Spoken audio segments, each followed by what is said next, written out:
yerinden gideyim mi ne? Sen bana burada lazımsın. Tangut, peşlerinden 5 tane adam yolla. Başım üstüne bacın uyan.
Burada biri var.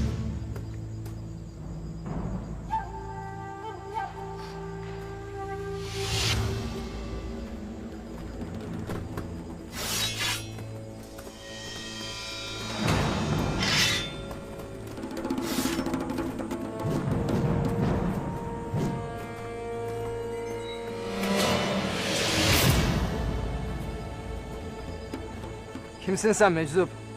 Ne işin var burada? Buralarda 2 alp gördün mü?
Meczupsun ama marifetlisin de.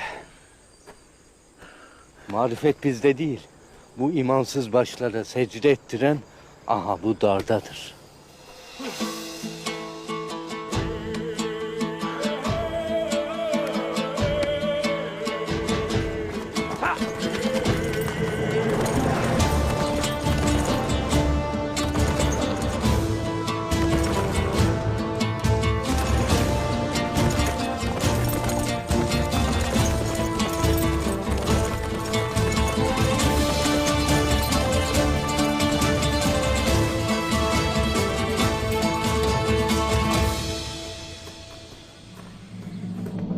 Kabul edin artık. Bu işi Ertuğrul ve Alpleri yaptı. Yeter artık. Yeter. Oğlumu suçlamaktan